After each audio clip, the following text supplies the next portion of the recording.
going right into the top. Oh, baby. Celebrate good times. Ladies and gentlemen, in my house today, the one and only Johnny Vegas is here. Thanks for coming. Hey, Mark. Good to see you. This is amazing. It's I got to tell you where I stand on all this, because when I started this podcast, I wrote out a list of almost 50 people who I would love to have a conversation with in this city, and definitely you and your brother on that list. And this is Mike's been on the show. I was on the show in September, and now you're here. And I do have to tell you what's been bouncing around in my head for a little while. Obviously, it has to do with your big brother, because when I was 15, I lost my big brother. And since that time, the people who have come into my life and who have sort of played that role and who've been that kind to me have had a very special spot for me. And like I said, Mike, for the past 3 years, had been like that in the comedy clubs, and it just always seemed to show up at key moments, and was there, and either had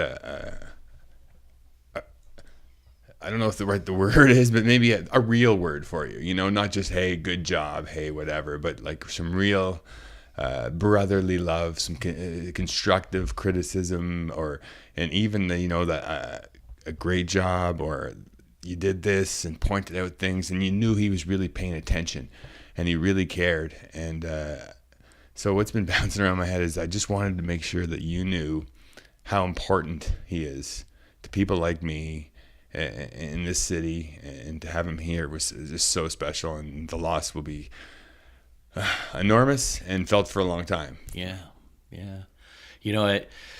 A lot of people always talk about, my brother should have made it big. My brother should have been way bigger. I still was holding my breath. One day they're just going to realize how much of a genius he really is, and it's all going to pour in at the end of his career. And I really do believe that would have happened. That he was on the right trajectory. His life had changed so profoundly.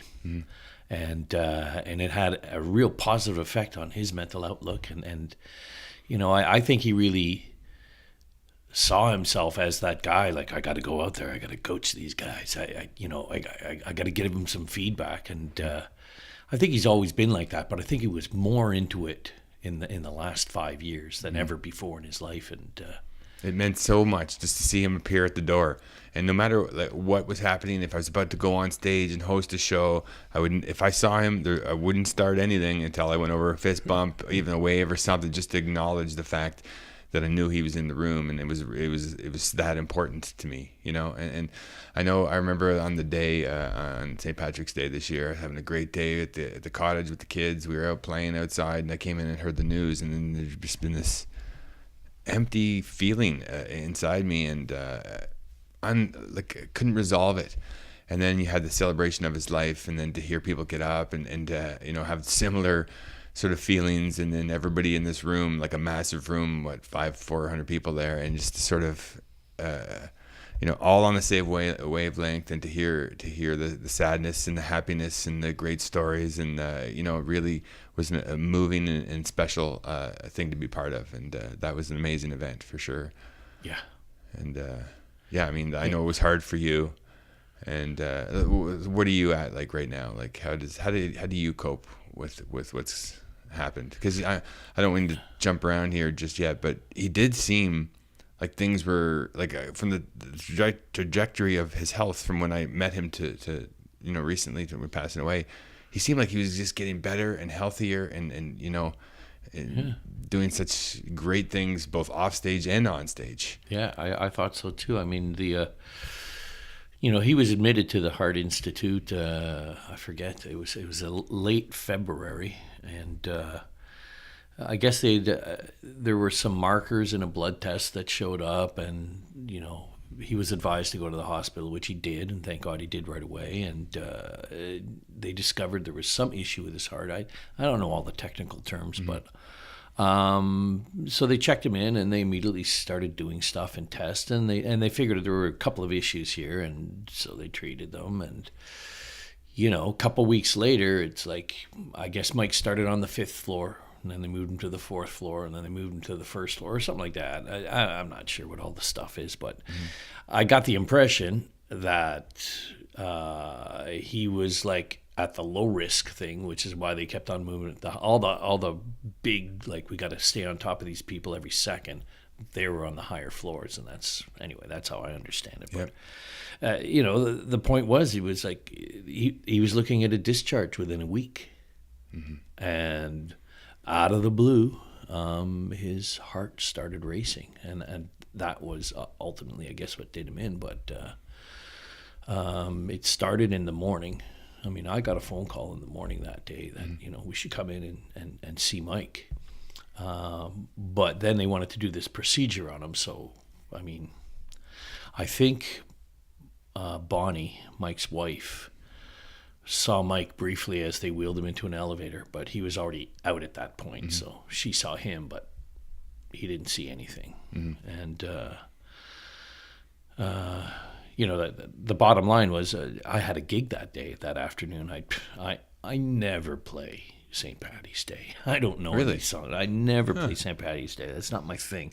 But I had a gig at a retirement home, which I really love playing at retirement homes. And I said, I'll learn a couple for you, but I'm going to do all the Frank Sinatra and all the other stuff I love to do. So I'm talking to Bonnie in the morning, and Bonnie, how serious is this? And she says, well, I don't know. I mean, they're taking him away, but he's out. The procedure's going to take a couple of hours. Yeah. There's nothing for you to do here. Just go do your gig. So I did, and the phone actually rang in the van when I was about a minute from home. I thought it might have been my wife or whatever, but I'm not going to pick it up because I'm driving and it's a cell phone and I don't want a $500 fine or whatever it is now. So I get home a minute later. Lynn's right out there, my wife, and she says, your mom said come to the hospital right now.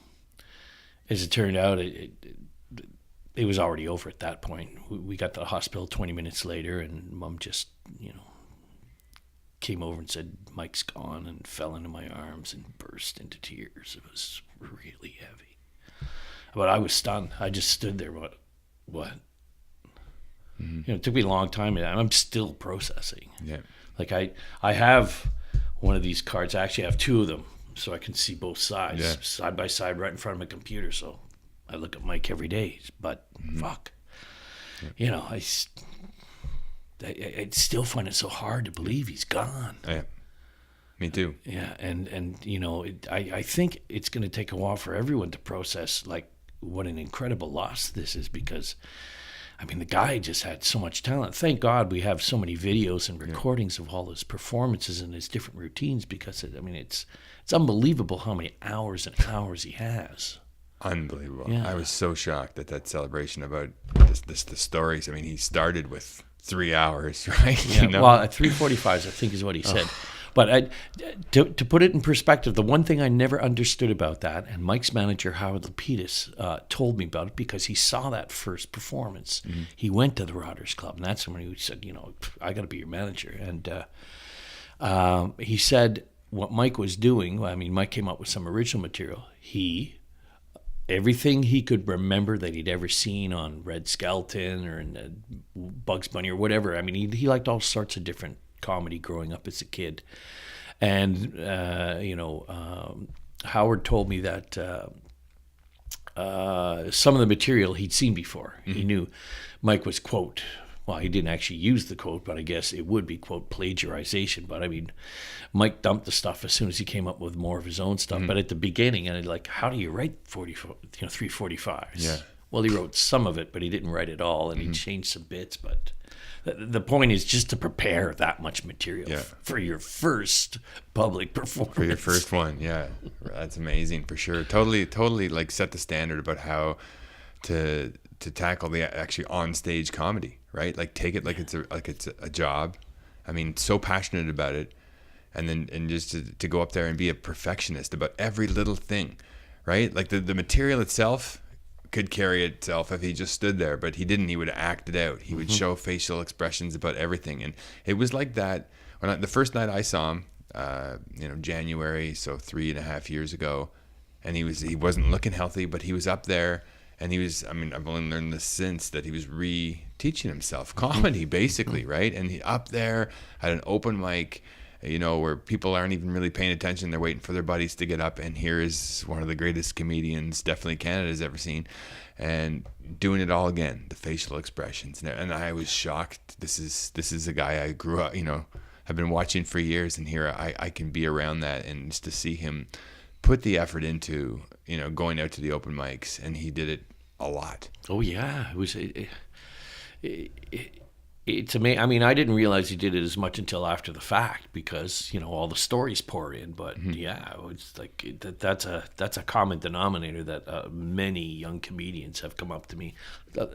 People I've never met before came up to me at the celebration, telling me, in their 15 seconds, because it was one after another after another, of course, and. You start to realize the impact that he actually did take the time. He went out and not just watch and leave. He wanted to go up and say something. Huge part of it. Yeah.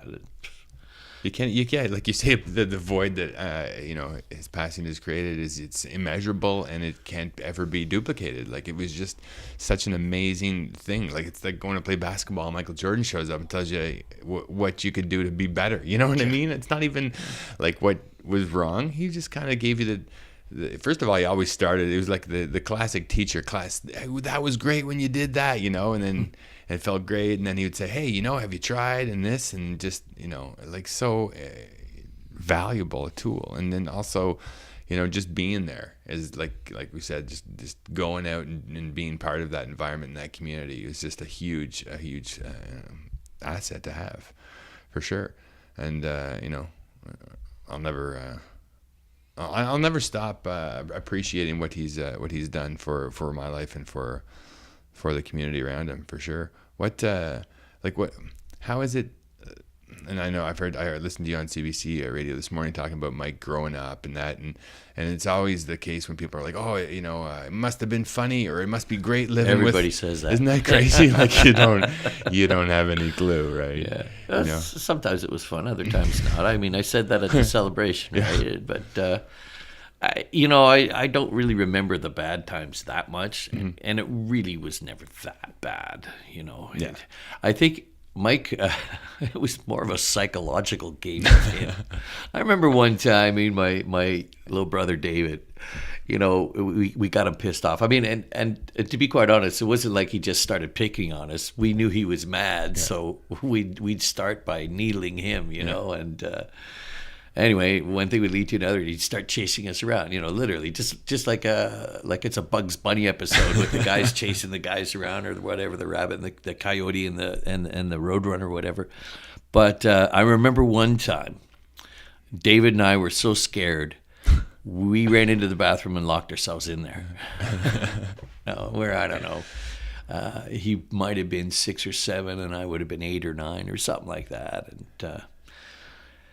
And then he banged on the door and he yelled a bit, blah, blah, blah, and then he walked away. Down the stairs he goes. Anyway, me and David were sitting in the bathroom. We're looking at each other. I think he went downstairs. I think he did too. No, let's wait and make sure. Okay. So we waited. Okay, what are we going to do? And we waited, and finally he said, okay, we'll unlock the door. So both of us unlock the door, and we both start peeking. And there's Mike sitting on the stairs right in front of the bathroom door. Just slammed the door, lock it again. Okay, we're waiting in here for an hour. That's hilarious. That's brothers, basically, right? Yeah. Like, if they don't kill each other, then they get stronger. Yeah. That's what it's all about. What are some of the other, when I think back about my relationship with my brother and my sister, there's a handful of happy moment. Not that there's just the moments that stick out is the sort of the future Mike MacDonald. Well, I think for me things changed a lot when we got to Ottawa. Mike was in high school now. It was this big school. When we were in Ramstein, Germany, living together, we had all the Canadians on the base went to the Canadian school. It was mostly Americans on the base, so they had a giant school. Like most people are used to. If you go into grade 9, there's like 7 or 8 grade 9 classes, and everyone has mixed up schedules. And you don't. In Ramstein, every grade had one classroom, and you just had the people that were in your classroom, and you never moved around. There was just everything that's taught in that one classroom. And that school went up to grade 8, as a matter of fact, which is where Mike was when we left Ramstein. So to go from that to Brookfield had this huge gymnasium and this huge auditorium and a big parking lot. I mean, it was enormous compared to the tiny little school I went to in Ramstein. And when Mike got there, he started taking music. And then it was the whole thing, well, we're going to go watch... Mom would always call him Michel. We're going to go watch Michel. He's going to be in a Why band. is that? Why did she call him? Is he French? Yeah, Mike was born in France. Oh, okay. Yeah, so that he's was Michel. Yeah, he was born Michel. He hated being called Michel, and that's why at one point, and it was probably around the time either we left Ramstein or right when we got to Ottawa because of the new place. I don't want to be known as Michel. I want to be known as Mike. I think that was that era. Yeah. And that, he was a teenager. He was establishing himself. And, the one thing he always kept on asking for was a guitar, which he finally got. And he didn't get the amp. I mean, it's just like the comedy story he tells. It's the real story. Yeah. He wouldn't have been much of a guitar player. But when he asked for drums, in the first year he got a snare drum. And he actually played it. And Mom and Dad said, okay, he's playing it. We'll get him the rest of the set. And they did. And, then Mike started having, Mom was pretty cool that way. She would be okay if Mike had his friends over to jam in our basement. And personally, I think that's a smart move anyway. The last thing you want is I'm going to my friend's house to jam, Mom. What are you going to do at your friend's house? Yeah. At least your kid's there. You can keep an eye on them. So anyway, so we always had music in the house. After about the second year of him being in high school, and then he joined a band, and we got to see some performances, and that was pretty cool. Yeah. That's the first big...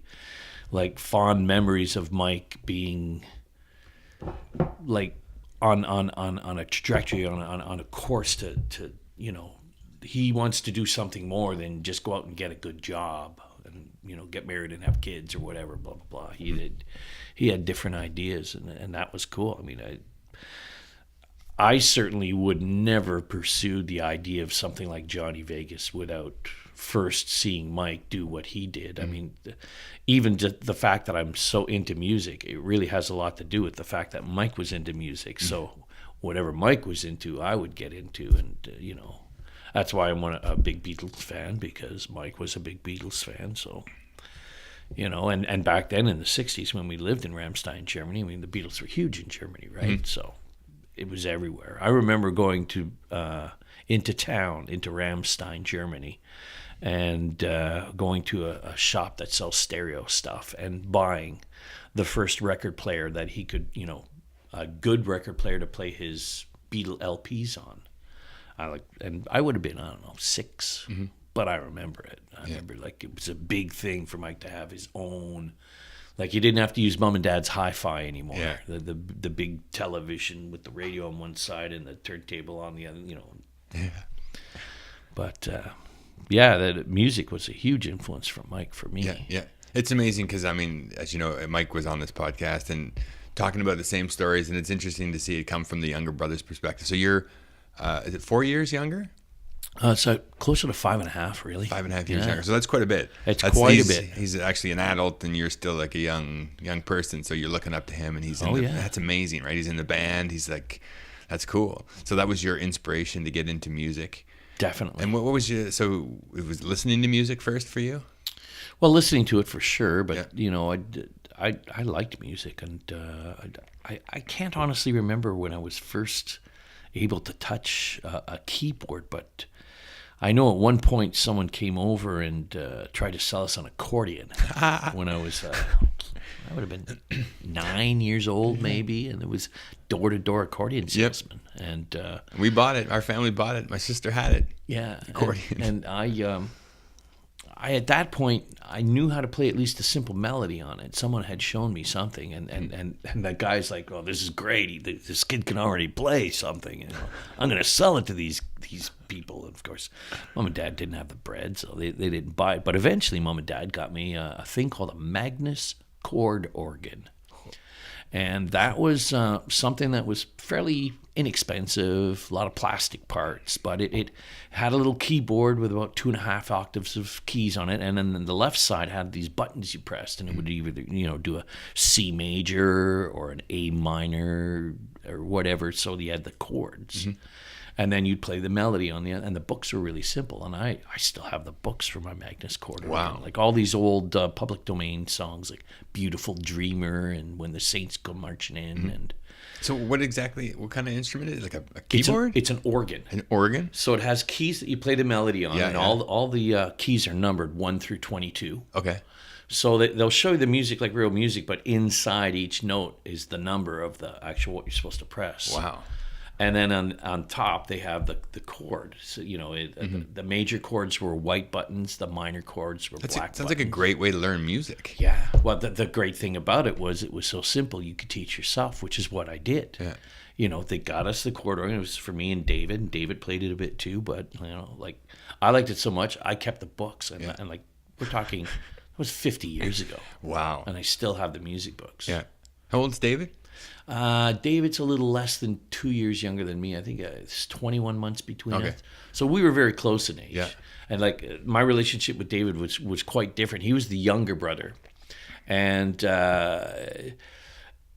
unlike my relationship with my older brother, who was so much older than me, he was close enough in age that we were very competitive. And quite frankly, my brother David was a far better athlete than I was, and eventually became the tallest of the three boys. So growing up, he was always the smallest. But when we finally became young men, he was the tallest. And he had a career when he was quite younger, motocross racing, and he did very, very well at it. He was fearless. Like I'd watch him do it, and I'd go like, "You couldn't pay me enough to do that." I mean, I like motocross bikes, but jumping them around with all these people, Like walking too. Yeah. yeah. He got landed on one time and hurt his back real bad, and I as I recall, I think it turned him off a little bit from it. He just didn't, Yeah, the recovery is not as fun as the jumping. Well, yeah. I mean, and people did get hurt bad. Yeah.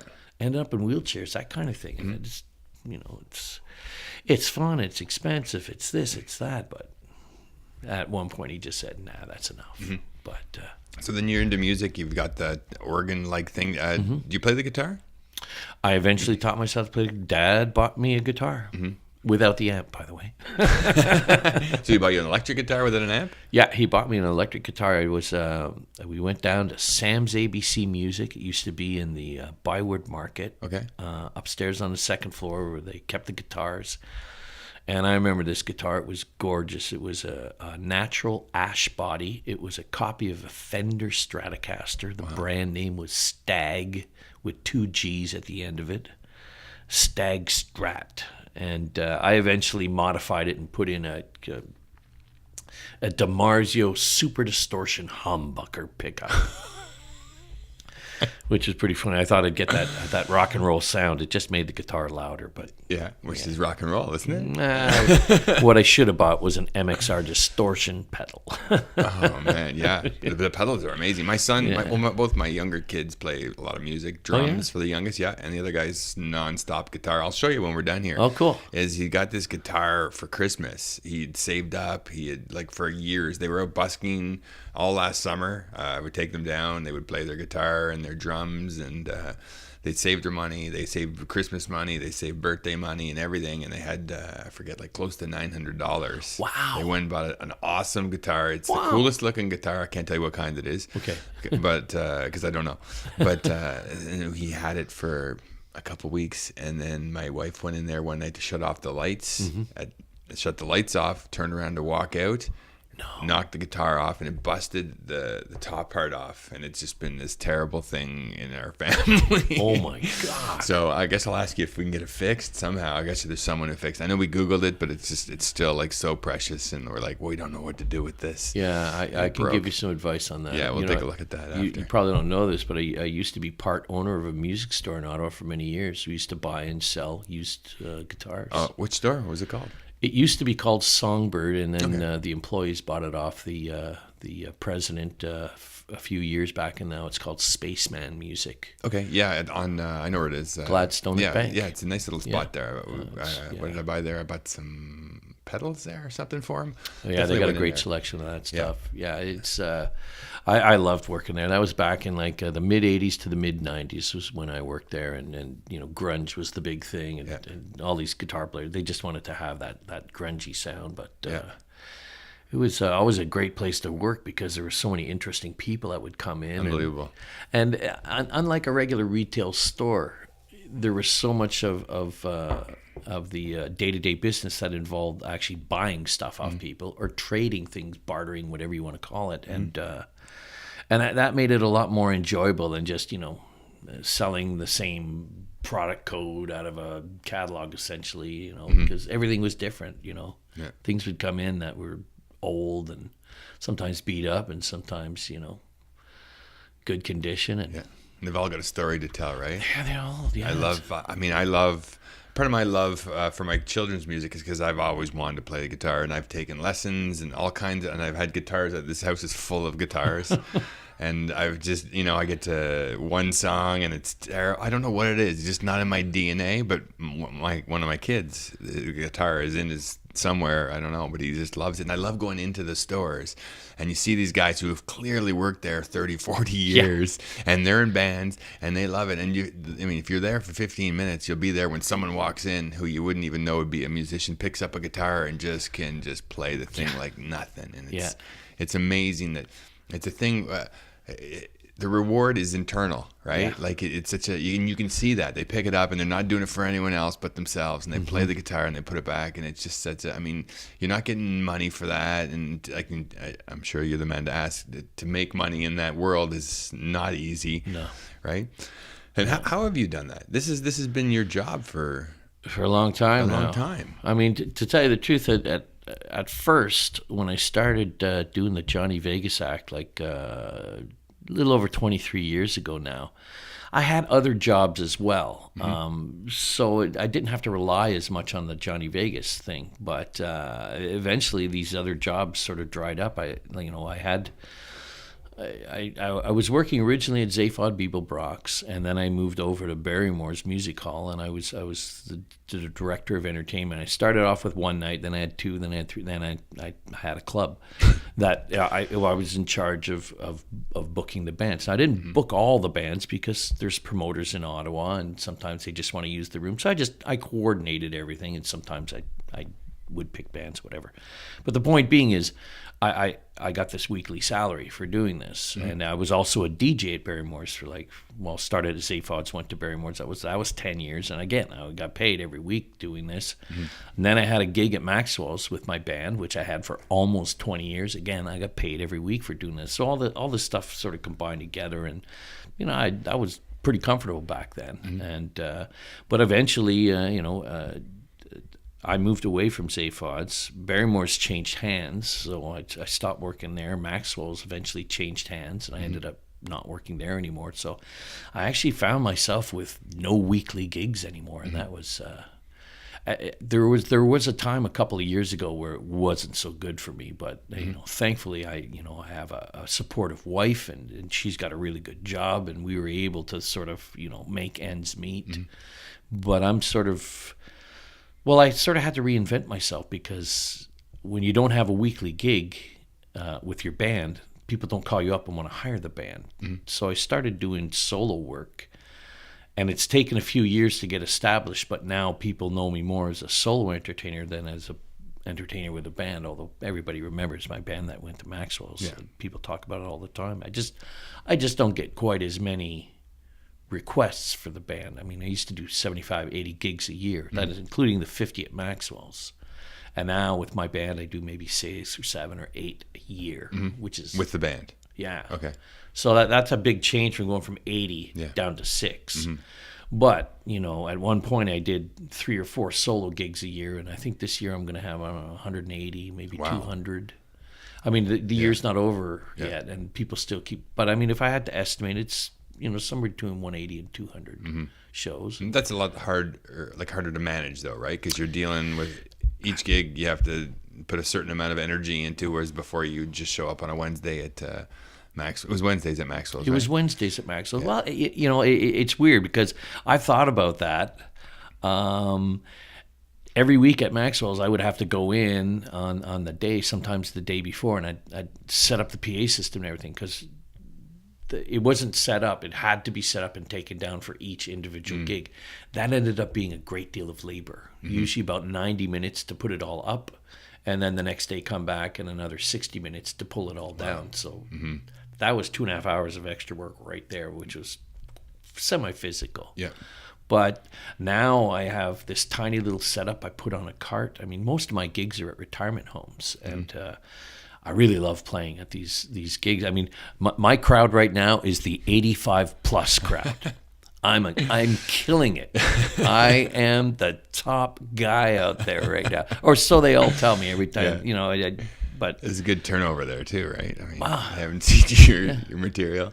A lot of them haven't seen people perform the material I perform. I mean, some songs, everyone's heard New York, here, there, or there, everywhere, but not everyone goes into retirement homes and does something like New York. And but I just like the fact that they love the music so much. It means so much to them. It's great for me. But this is how I've reinvented myself. Instead of doing 5 or 10 solo gigs a year, now I'm doing 180. And it does make it easy because once you've got your set lists in like I use a laptop computer, so I have all these different 1-hour shows. I do show 1, show 2, show 3, show 4, and you just rotate them. People, I mean, the crowds aren't exactly the same every time. Even though you go to the same home, then there'll be 200 folks in the home, but only 40 or 50 or 60 will come out and see the show, and it's not always the same group. So I really don't have to worry too much about repeating stuff, but I always want to rotate my shows around. But once the shows are in the computer, it's just a matter of like, which show did I play last time here? Okay. Oh, this one will be good. And I'll just... So it actually, the repetitiveness of it all has made it real easy. It takes me 15 minutes to set. If I walk in with my cart, by the time I'm singing, as little as 15 minutes. That's no time at all. And then about the same, and wheel back out to the van. Yeah. Sometimes I do 2 in one day. Wow. Yeah. So much of it is sound too. I've noticed that, especially being in the comedy world. And if you can't hear properly, then the show is not going to go well, right? So much of it is important about layout of the room, where the speakers are pointed, the quality of the equipment. And then I guess that's something that you've sort of had to master, right? Yeah. And what I've done is I've actually simplified it all. I used to, carry a mixer and a speaker and a stand, and then connect them up. And I went to Wall Sound one day, and I asked them, I want to get a monitor that's got the amplifier built into it, and it's got to have 3 channels on it. I got to be able to put 3 different things in it. They sold me this thing. It was made by Yamaha, whatever, 25 pounds. So it's not that heavy. It's not that big. I put it on a stand. I put it directly behind me. So the first thing it hits is the back of my head. And I do that for 2 reasons. First of all, I'm hearing the sound exactly where I want to hear it.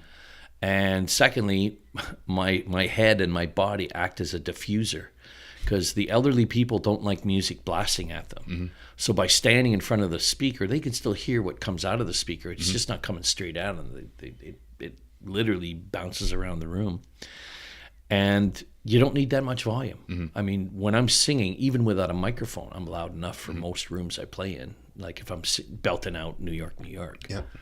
So I'm using very little amplification at all. And what little I have is pointed at the back of my head. So to me, it sounds fabulous. Wow. So it's just singing when you go out, and then you play music? I've got a essentially karaoke tracks, but really sophisticated. I mean, they really sound like the original recordings in most cases, without the lead vocals. I mean, they'll have all the background vocals and all the solos, and many of them, like sometimes if they come on my radio in the car, I don't know if it's the karaoke version coming on or the real version coming on, because they sound so close.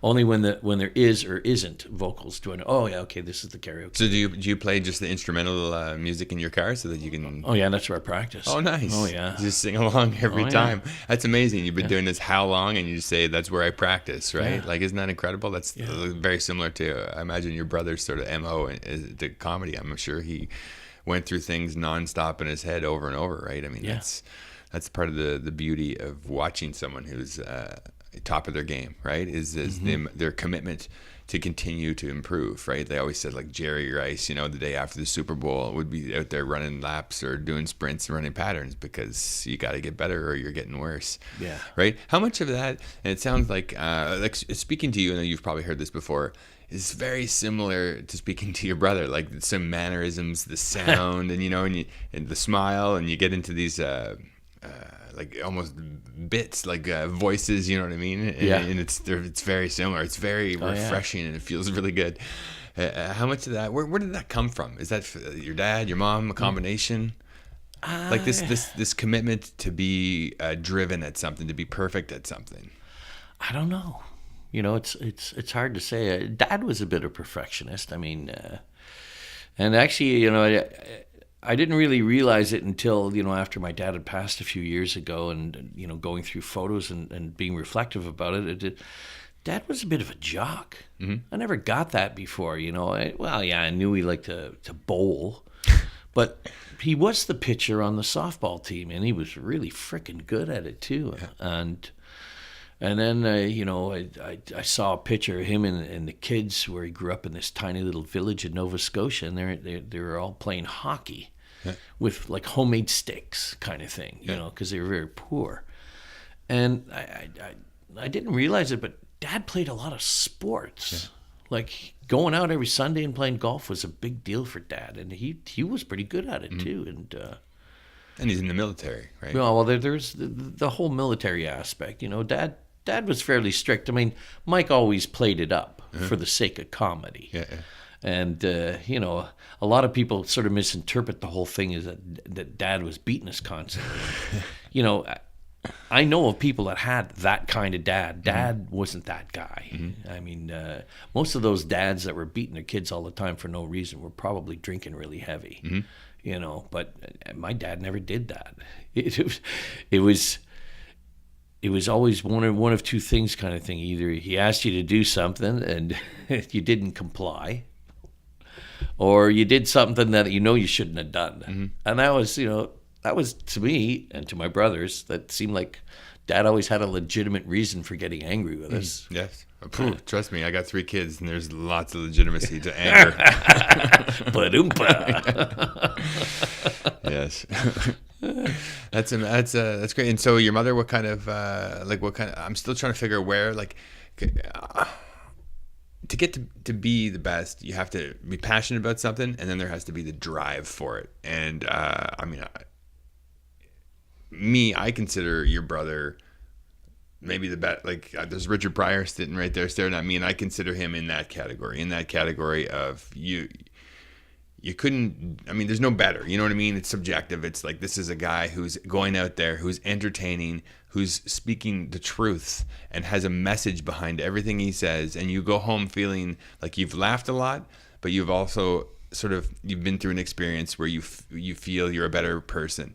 And it's not through, to get up on stage and to be truthful is one thing, but to be truthful and to talk about all the things that you've done wrong is another thing. And to be able to stand there and to confess, and then and to make it so other people are, first of all, entertained, which is unbelievable, and improved is an amazing thing. And it's just, to me, like, where does that come from?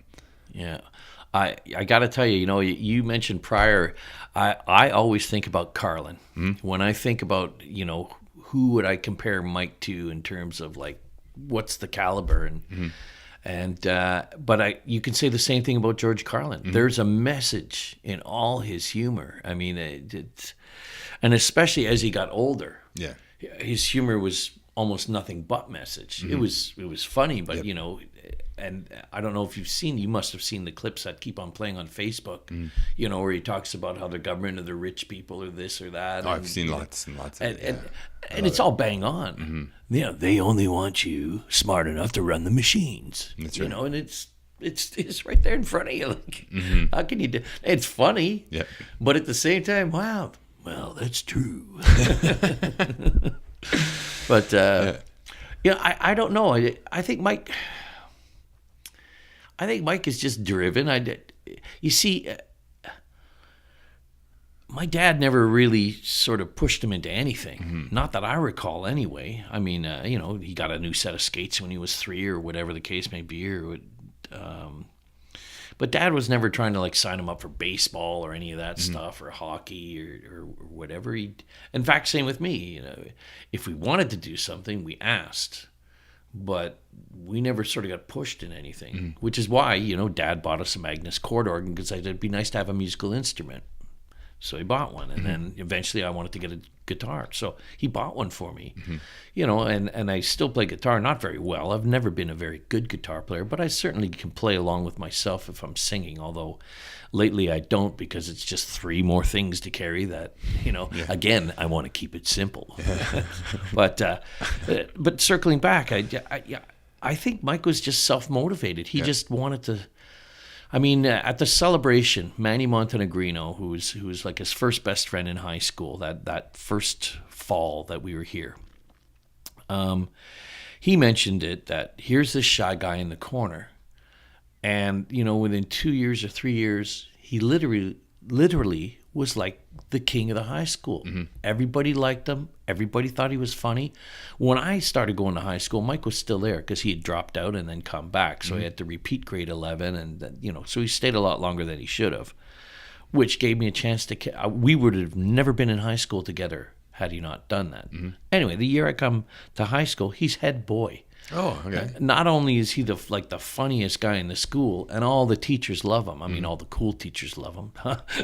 There were the teachers that you think you could get a job someday telling jokes, But so the next thing you know, nobody bothers me. Nobody picks on me. I mean, not that people were picking on people that badly back in those days. Just good fun, whatever, blah blah blah. But and the teachers. You're Mike MacDonald's brother? Oh, come on over here. You're like family around here. Come on. That's amazing. It was amazing. Yeah. It was the coolest thing, because it was my brother Mike. And that year, the year I was in high school with him, I was in grade 9. He was in his final grade. And he played Conrad Birdie in the musical Bye Bye Birdie. And he got to sing and he got to dance, and it wasn't the lead role, but it was the cool role. He played the Elvis Presley guy, and the story was about he's going to go off into the army as Elvis did, and this is the sort of the big send-off. They're going to do a TV show. Anyway, I'd never seen my brother sing before, so I was astounded. He was like fucking singing. You never seen him sing at home anywhere? No. Isn't that crazy? No. That's crazy. The first time you see him is in front of a packed audience. House. Wow. Yeah.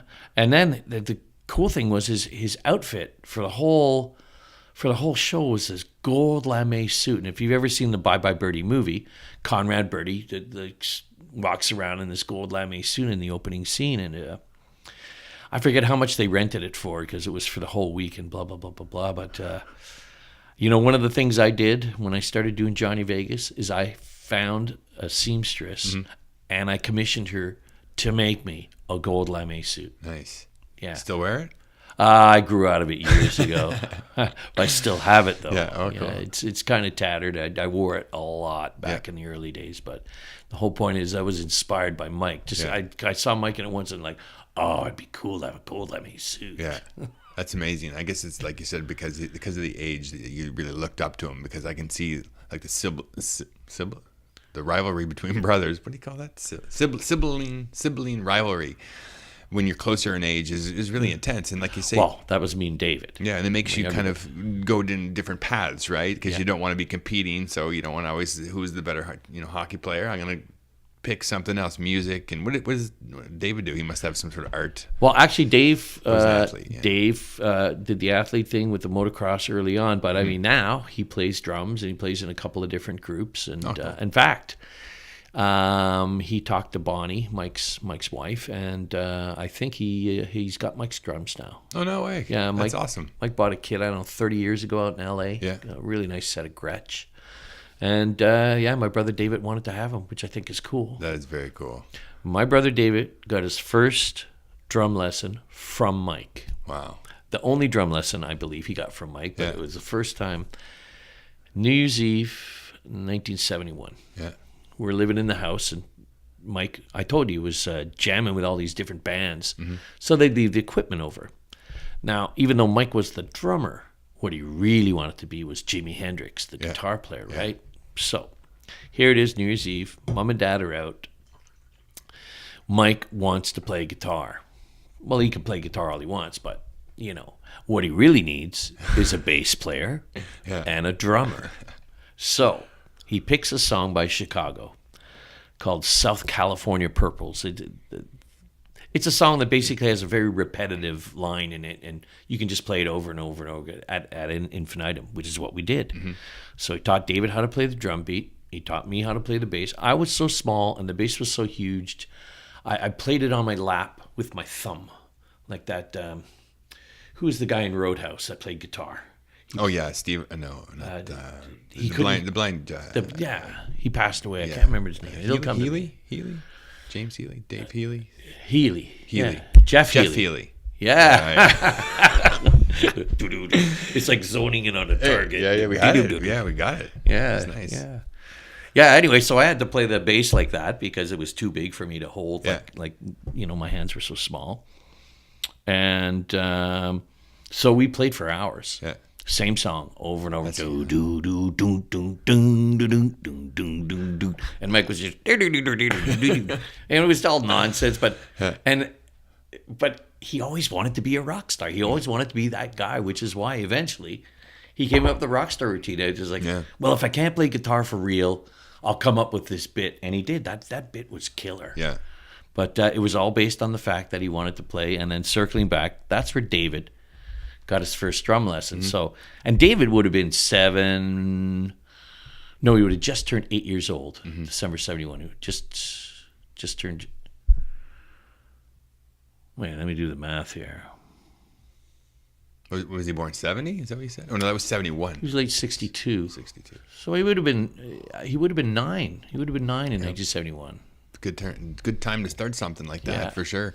But anyway, so I think it's kind of cool because he also plays guitar, my brother David, and he's taken lessons and he's pretty good on it. But he just he's had guitars off and on over the years, but I think he really enjoys the drums, and now he's got Mike's drums, so it's like full circle. Mike taught him how to play drums in the first place. That's amazing. Playing the drums does look like something that's almost therapeutic. You just sit there and I say bang away, but I'm sure there's more to it than that. But it just looks like a lot of fun. When I'll get my kid, I'm making dinner. Let me hear you play the drums for 10 minutes, and half an hour later you got to go stop them. Like it just, it's a great way. Well, drummers too always seem to be in good shape. Like it's great exercise. I imagine. I haven't done it. I have a drum set in the basement too. I started playing drums because Mike played drums, and actually the way it happened was he'd been borrowing money off me for a couple of years. He gave me a paper route, but I guess one of the things was I'm gonna want to borrow money off you. So all the time I had this paper route, he's borrowing this money off me, and it was a couple $100. Anyway, at one point, a friend of mine shows me, he plays guitar, and he shows me how to play House of Rising Sun. I go, oh man, I love that song. We should put a band together. And I said, I can get a set of drums off my brother. He owes me money. I'll bet you he'll trade me, what he owes me for the drum set. And that's what we did. So the first drum set I had was Mike MacDonald's drum set. Wow. There's 2 of them floating around. Yeah. Now. That's amazing. I sold that one years ago, unfortunately, but I did play in a band in high school and then after high school for a while, and eventually ended up playing bass guitar. Wow. Go figure. Bass guitar in a bunch of semi-professional bands here in Ottawa over the years before I finally decided to be Johnny Vegas. So. How did that decision come about? Just because you were doing that anyways, or like the demand? Why? How do you go from being in a band to I'm going to be Johnny Vegas? Well, there was actually a portion in there where I just stopped playing music altogether, actually.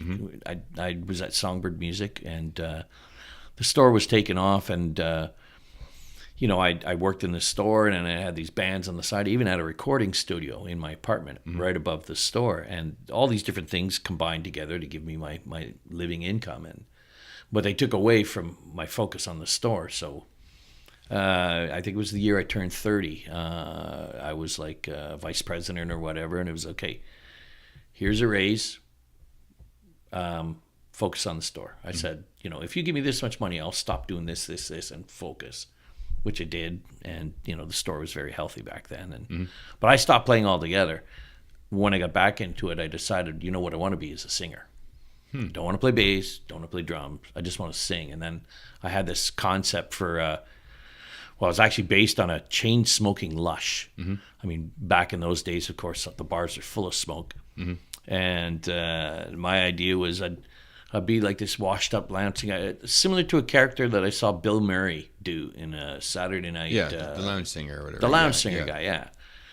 So I'd get a guy to play piano with me, and I'd pick a guy and came up with this idea. I'd come out, chain smoke, and I'd sing Mac the Knife and Fly Me to the Moon and that kind of stuff. And it was supposed to be, all sort of fun and goofy and whatever, which it was. And, one thing led to another, and I got the band gig that I had for 20 years and so on and so forth. But somewhere in the middle, it stopped being so much of a joke as an actual bona fide profession. So now, 23 years later, I mean, I don't wear the sunglasses anymore because I always used to wear these wraparound dark shades. I don't wear them anymore. They were there for a reason. I would close my eyes when I sing. I had to focus. Yeah.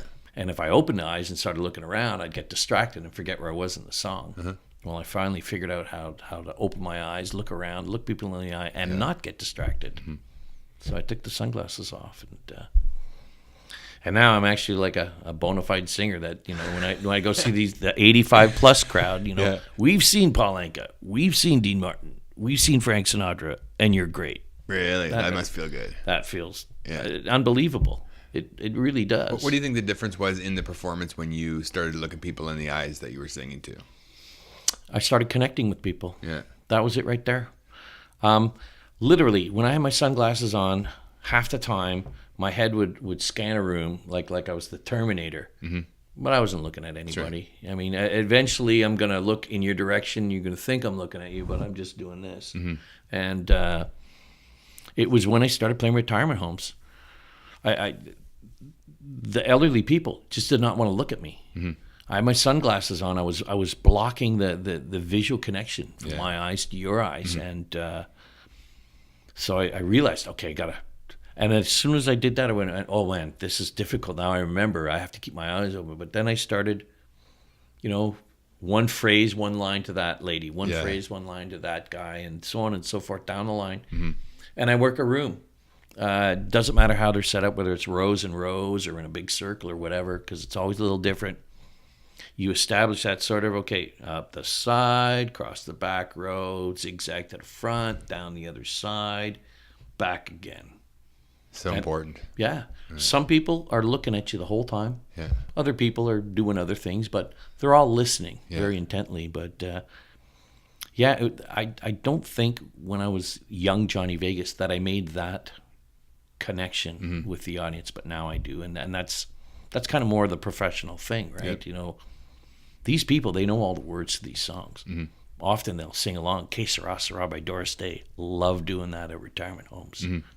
They'll sing their hearts out for it, but feels good. I bet when they're all, because it's emotional to them too, because you're bringing back memories of other times they've had with loved ones, young people, family, and it's amazing to touch them like that. And like you say, looking them in the eye is so important. And as a performer, when you realize that it doesn't have to be a long one, but you look someone in the eye, and then you've got them for the whole performance. And like you say, you scan around, and it looks like you're looking them in the eye, and it's just so important that you, for a moment. And when I first started speaking, which is before I did my comedy 8 years ago, I was told by the first person to train me was to say that you need to at least pretend to look at every person in the room, no matter how big the room, at least once. Right? You look at them, you look, and especially the first couple rows, you have to have a intimate relationship with those people, right? You can constantly look at them and check back in with them. And how much checking in with the audience do you do? Like, for example, like between a song, do you raise your hand if a round of applause who has done this and that, and sort of make it more like make them think of a personal experience. Because as a speaker, that's one of the keys. Is every 7-8 minutes you should check in with them and ask them a you focused question, and makes them think, and then it connects them with their story to your story. Is there? I'll be quite honest with you. That's not something I do in my. Usually, I'll set up most songs with some background on the song, and usually the only time I question the audience would be something like, "Do we have any Johnny Cash fans in the room today?" Yeah. And I just want to see who are the big Johnny Cash fans. You see the hands go up. I mean, half the people that want to hear Johnny Cash won't put their hand up anyway. But I've actually been in places where nobody puts their hands up for Johnny Cash, and I'm shocked. Yeah. What? Yeah. Where am I? They don't want to admit it, probably. Well, or something like that. Although I was at one place, and I same question. How many Elvis Presley fans do we have in here? And I went, nobody in here likes Elvis Presley? And one guy at the back goes, oh, God, what did he say now? It's something like, yeah, we don't like him. Skip the song. How often do they know that Mike MacDonald is your brother? And do they expect you to be funny? Most people that are in a home don't know. The people that work in the home usually know. And immediately after I started going back to work, because when Mike passed, I just couldn't get on stage at all. I had all these gigs lined up. In fact, we had a gig together. Really?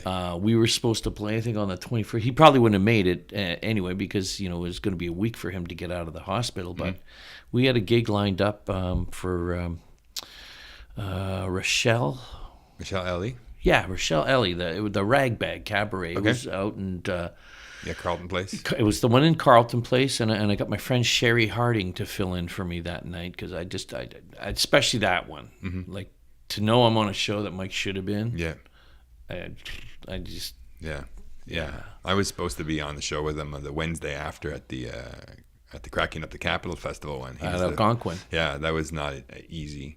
Yeah. To do. 'Cause, I mean, he was on all the posters. Yeah. And I mean, they spoke about it, and I just put it right out of my head, because there's no way you can go on stage and think like, he's supposed to be here. And so that was a very emotional time for sure. And then the celebration was in the same theater right after that, which is... we looked at a bunch of different locations, but, when I called up Algonquin, I spoke with Ken, the manager there, great guy. And he said, Mike's done shows here, and we would be honored to do it here. And he, gave us a great deal on the room, because that's a room, and with all the staff, it's quite costly. It's an amazing place. But I thought the event went really, really well, and I was so pleased with the staff there and all the technical requirements that were met. And in fact, the celebration should be going up today, I understand. I looked this morning, and Brendan Mertens, this is the guy that's been working on Mike's documentary, the Mike Stand. Yeah. Anyway, and we did show that as part of the celebration.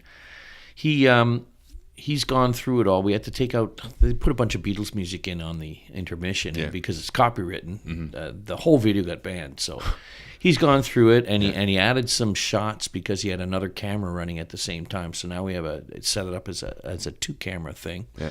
And he's edited all. It's all ready to go. I just, in fact, right before I came here, I sent him a message asking him, what do we have to do to get it? It's in the creator's side, whatever that's called, Creator Studio. Yep.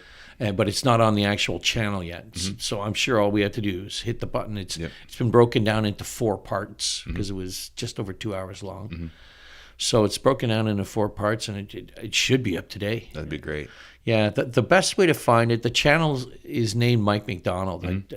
I didn't know how to actually, I want to have Mike MacDonald Comedy Channel is what I eventually want to get to, but for the time being, it's just Mike MacDonald. But the only way you can find it, because I think there's 1,000 Mike MacDonald channels out there, you have to type in home movie. and there's a 9-second clip Yeah. of Mike hamming it up at the kitchen, It's awesome. I saw at the it. dining room table. Yeah. Yeah. I've got a whole bunch of That's gonna be footage amazing. from that era. Yeah. Just little clips. Nothing's ever more than 12 seconds long because film was so expensive. You just never. That's right. Yeah. Yeah, you It's just- crazy that you have that stuff too. Like that's so important and valuable for sure. Yeah, no, I look forward to that YouTube channel for sure. I know you mentioned it, and that when you did the slideshow with your voice over top of it, that was just amazing. That meant so much to me because I mean I had Mike on this podcast. And he told me those stories, and then here they're coming to life with pictures and your voice, and it was just so well done. Wow, that's an amazing tribute for sure. We didn't have as much time as we would have liked to prepare the slideshow. Unfortunately, we were really rushed at the end. Brendan pulled several all-nighters I bet. to actually do the technical work to assemble it all. But there's still a lot more of old home movie film with Mike in it, and Dave and Mom and Dad and all that stuff. Because it was Dad actually that had the first camera. He had an 8mm camera, which, interesting enough, was you'd shoot it on 16mm film, and then they split it down the middle. Interesting. To make it 8mm, and the way that film worked is halfway through the film you had to flip it over, so you always had to find a dark spot. And so usually what happens is the film is halfway. It's a 3-minute film. Halfway through, all of a sudden there's a lot of bright light. Yeah. And then it starts up again, and the bright light is from when you try and change it in the thing, and all they do is they splice it together at the factory or whatever. Anyway. Yeah. So are you watching these at home on the reel-to-reel, or how? We used to watch them all the time, and then finally years ago I had them converted into video. And then a couple of years ago I went through the video, and the video we had all this background stuff in it, like when we're driving down the highways of Germany with castles and this and that, which is cool, but in reality, we just wanted to watch it. So I distilled it down to about 40 minutes of here's the family footage where we're actually on screen doing something.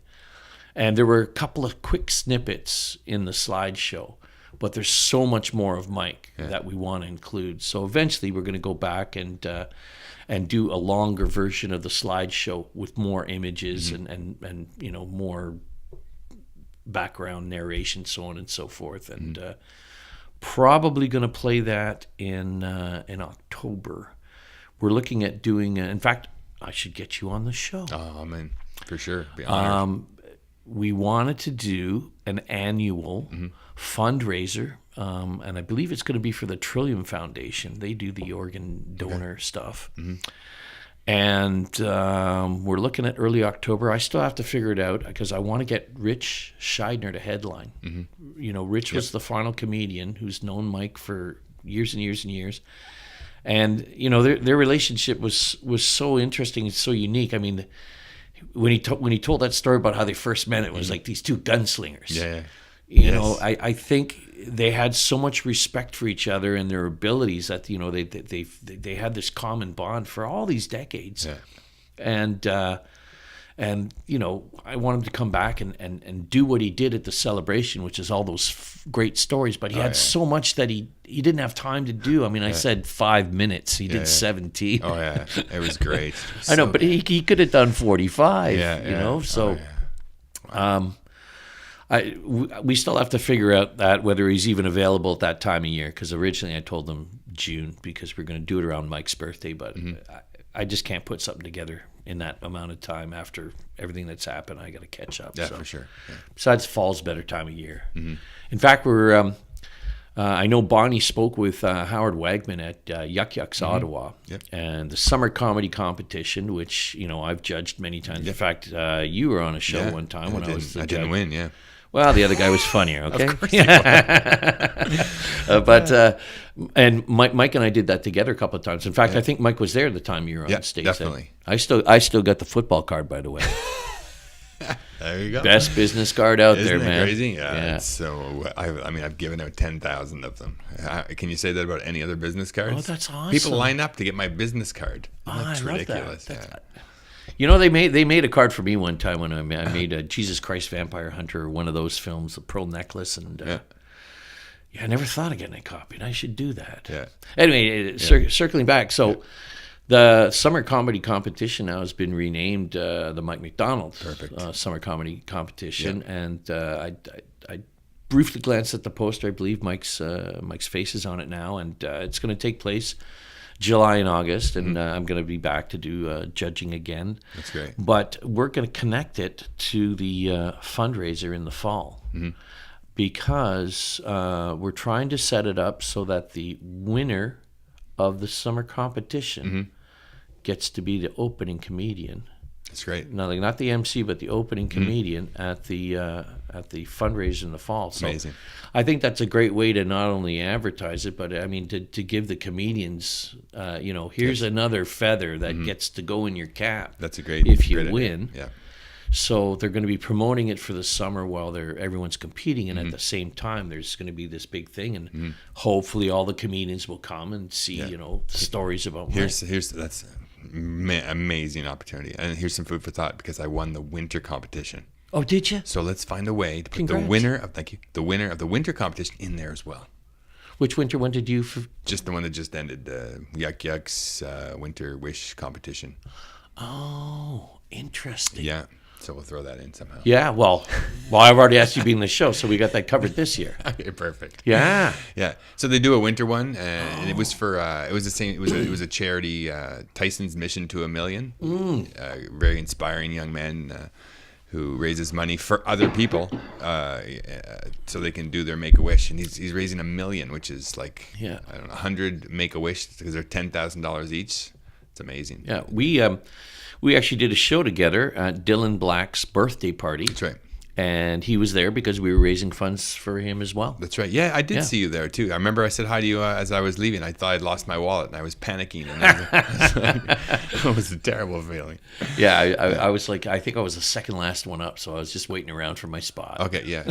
That was not an easy room, not a great room to do an emotional speech. But Tyson was there, and he was moved, and we had a great conversation that night about life and things like that. He's a great kid for sure. Yeah, he's 17. Remarkable kid. And it's so great that there are people like that out there. Yep, it's an amazing community we live in. Absolutely. Yeah. And I mean, you've been part of it a long time. I've known of Johnny Vegas my whole life, it seems like. Right, and it took me a long time to realize, and only in the past few years, that you're Mike. I mean, I knew Mike MacDonald and I knew Johnny Vegas, and just to hear that you guys are brothers was a mind-blowing fact. Right, two talented guys like that, and it speaks a lot to me as a parent. I look for how do you raise a kid like that, and I know Mike's well documented his struggles along the way with drugs and all sorts of stuff, but at the same time, to be the kind of person to realize that you have these things and to overcome them and to move forward and to tell other people,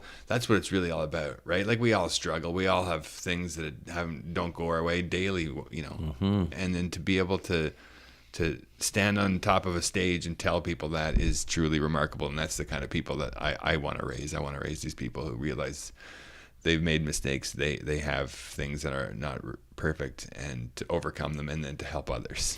Helping others. That's the key right there. Yeah. And let's circle back to the very beginning. You were talking about how Mike would come in and watch a show and give you some praise, and then what? Give you some what's the word I'm looking for? Constructive criticism or some ideas. What's that? That's help. And I think that's kind of like the best help you can do. Yep. I mean, I like doing fundraisers just as much as the next guy. Don't get me wrong. But, my sort of day-to-day routine, which is going into these retirement homes and singing for these people, and it's mostly older ladies, unfortunately. That's just the demographics that we deal with. And, I give it my all. Yeah. I still polish my shoes. They're shiny. They're patent leather, but I still I make sure there's no dust on them. I go that every little detail. And when I come in, I'm always flashing a smile. I'll look around the room. Hi, how are you? I did a gig yesterday. First time I'd ever been in this home, and not even far from my place. It was a 10-minute drive, and these ladies were so happy to see me. So before I've even set up, I've made sure that I've looked them all in the eye, so to speak, and said hi with a big smile. And because forget singing, that right there. Yep. Well-dressed man walks in a room, smiles at you, and says hello. You made their That's something. Yep, that is something. And when it's all said and done, I've done the singing and so on and so forth. You're asking if I get people to, answer about stuff in the show. No, I don't. But at the end, I usually, unless I have to run off, I'm usually taking my time tearing down, because these ladies, these men, they want to come up and say something and share a story with me. So usually when they share a story, instead of sharing it to the whole room, they're just sharing it to me personally. And one yesterday was this woman I was speaking with. I'd sung Paul Anka's Diana, and then the second last song was My Way, of which he wrote the words for Frank Sinatra. And she wanted to tell me, when I grew up, my husband was from the Lebanese community, and it was a very tight community, and we'd always go over to my sister-in-law's house, and Paul Anka would be there with a couple of guys banging out rock and roll on the piano and so on and so forth. And she just wanted to share this with me, that she knew Paul from way back then, and wow. Well, and it's not the first time I've heard that too, because I guess he knew a lot of people even back when he was just a youngster, and it's kind of cool to hear that as well. That person knew Paul Anka. That is crazy. Back then, that's one degree of separation right there. And I've heard so many great stories about similar things like that from the elderly people I perform for. And anyway, getting back to the point, it's just performing and giving them the time of day and taking that extra minute to sit down next to them and let them tell a story. In fact, another story that was told to me, again, just yesterday, was a woman that was a dancer. She used to tap dance, and she was in the Canadian version of the USO show. And this particular story she told me about was, she had appendicitis, and she couldn't go. But there was a bunch of gals that were dancing, a bunch of guys that were singing, and different stuff. And I think what appealed to me is one of the things my brother loved to do. And I've never done. I've never really actively gone out and tried to get the gig, but I've always wanted to go do one of these, go up to a base in northern Canada or somewhere on the other side of the planet and entertain troops. Yeah. Maybe someday it's going to happen. That'd be natural for you. That'd be great. Yeah, if someone's out there, get me a gig. For sure. But, so she's telling the story, and I'm just thinking how nice it is because, she, as my brother was quite proud that, she would travel and entertain these troops and really enjoyed that part of it. And, she was relating that to me because here I am doing the same thing for her group of friends at that home. And it's quite rewarding because, I know how much it makes their day. Yeah. Oh, yeah. Just singing songs that I love to sing anyway, right? Making a difference, for sure. Making a difference. Their lives. It's funny you mentioned My Way, because that is the song that they played at my brother's funeral as well, because, he lived his life on his terms, as you do and as Mike did, man. I want to thank you very much. That's been an hour and 15 minutes. It's great to spend the time, the conversation. Well, thanks so much, Mark. I really appreciate it. Yeah, I really needed that. Yeah. Thanks a lot. All right, I'll just turn this off.